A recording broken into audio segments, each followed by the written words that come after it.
नमस्कार दर्शकों, बात आज के न्यूज चैनल के कार्यक्रम सुपर 30 में आपका स्वागत है। इस कार्यक्रम में हम आपको देश दुनिया की 30 बड़ी खबरें बताएंगे। तो आइए नजर डालते हैं आज की 30 बड़ी खबरों पर। आरएसएस प्रमुख मोहन भागवत आज से 10 दिवसीय बंगाल के दौरे पर। संगठनात्मक मुद्दों और संगठन के भविष्य पर पदाधिकारियों संग करेंगे विचार विमर्श। डीएमके के छात्र विंग का आज जंतर मंतर पर विरोध प्रदर्शन जारी। राहुल गांधी और अखिलेश यादव भी होंगे शामिल। यूजीसी मसौदा नियमों के विरुद्ध किया जा रहा है प्रदर्शन। राष्ट्रपति मुर्मू की अगले सप्ताह करेंगी 2 दिवसीय झारखंड की यात्रा। बीआईटी मेसरा के हीरक जयंती समारोह में लेंगी भाग।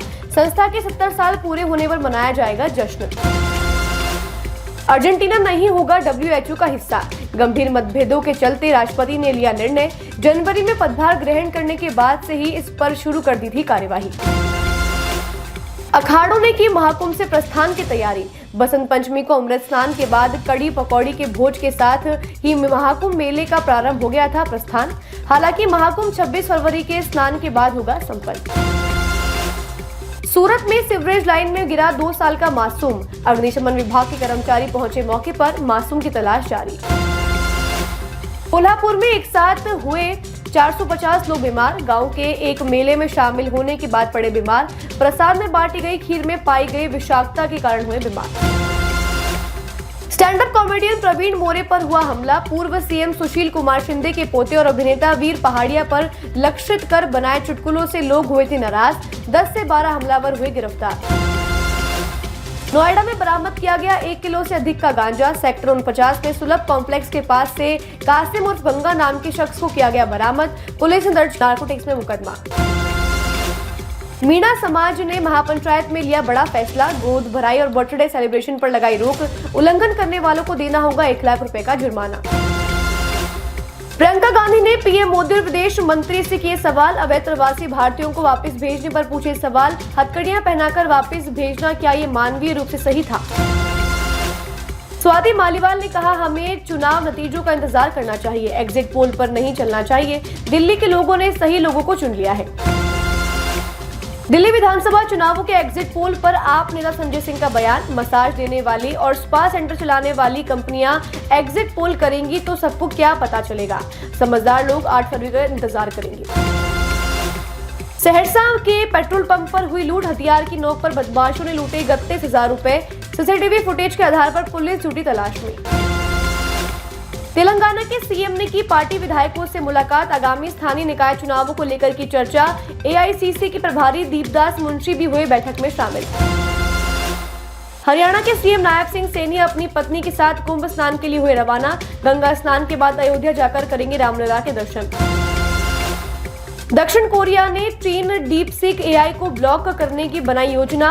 डाटा लीक होने की संभावना के कारण उठाया कदम। भारत सरकार ने भी कर्मचारियों को डीपसीक के उपयोग को लेकर की है एडवाइजरी जारी। राशिद अभिरक्षा पेरोल के मुद्दे पर दिल्ली हाईकोर्ट ने एनआईए से मांगा जवाब। संसद के मौजूदा सत्र में की कार्यवाही में भाग लेने पर जाना रुख। राशिद को हिरासत में भेजने में क्या परेशानी है? पश्चिम बंगाल का नाम बदलकर बांग्ला रखना चाहती है ममता सरकार। ममता ने कहा, यह नाम राज्य के इतिहास और संस्कृति को दर्शाता है। ट्रक की चपेट में आने से मां बेटी की हुई मौत। बदायूं में विवाह समारोह से लौटते समय हुई दुर्घटना। ट्रक ने पीछे से मारी थी टक्कर। आप नेता सौरभ भारद्वाज ने एग्जिट पोल को लेकर कहा, इनकी उम्र 1 दिन की है, ये 1 दिन की सरकार है। 8 फरवरी को आपकी ही सरकार बनेगी। सीपीआईएम सांसद ने कहा, सरकार को ट्रंप पर दबाव बनाना चाहिए था। अवैध प्रवासी भारतीयों के निर्वासन पर सांसद जॉन ब्रिटास ने कहा, मोदी को बुनियादी शिष्टाचार दिखाने के लिए दबाव डालना चाहिए था। कालकाजी से भाजपा उम्मीदवार रमेश बिदूड़ी ने कहा, आपको जनता ने नकारा। केजरीवाल ने 2 बार झूठ बोलकर जनता को फंसाया। इस बार जनता ने उन्हें सिरे से नकार दिया है। भारत लॉन्च करेगा चंद्रयान मिशन 4। चंद्रमा की सतह से मिट्टी के नमूने लेकर लाएगा भारत। अंतरिक्ष में होगी डॉकिंग और अनडॉकिंग। तमिलनाडु के तिरुपुर में पलटी कॉलेज स्टूडेंट्स की बस। 2 लोगों की हुई मौत, 21 अन्य हुए घायल। इरोड में संगमपल्ली जा रही थी बस। बहराइच में तेंदुए ने 6-7 ग्रामीणों पर किया हमला कर तेंदुए खेतों में भाग गए। ग्रामीणों को कराया गया अस्पताल में भर्ती। वन विभाग की टीम कर रही है तेंदुओं की तलाश। मुजफ्फरपुर में पुलिस की पिस्तौल छीनकर स्मैक कारोबारी ने की पुलिस पर फायरिंग। जवाब में कारोबारी के पैर में लगी गोली। अवैध स्मैक के साथ भागने की फिराक में था कारोबारी। एआईएमआईएम के प्रमुख और सांसद ओवैसी ने सामने रखी 2022 की प्यू रिसर्च की रिपोर्ट। बताया 6,75,000 भारतीय बिना दस्तावेजों के रह रहे हैं अमेरिका में। सरकार बताए जब ये भारत आएंगे तब क्या करेगी सरकार। पीएम मोदी ने राज्यसभा में दिया राष्ट्रपति के अभिभाषण पर चर्चा का जवाब। मोदी मंगलवार को लोकसभा में दे चुके हैं जवाब। दिल्ली चुनावों और अवैध प्रवासियों पर भी दिया जवाब। महाकुंभ में कल से सांस्कृतिक कार्यक्रमों की शुरुआत। डोना गांगुली, सुरेश वाडेकर, सोनल मानसिंह, हरिहरन और कविता कृष्णमूर्ति संगम तट पर अपनी प्रस्तुतियों से श्रद्धालुओं का मन मोह लेंगी। सुपर 30 में आज के लिए बस इतना ही। कल फिर नई खबरों के साथ हम होंगे आपसे रूबरू। तब तक के लिए दीजिए इजाजत। नमस्कार।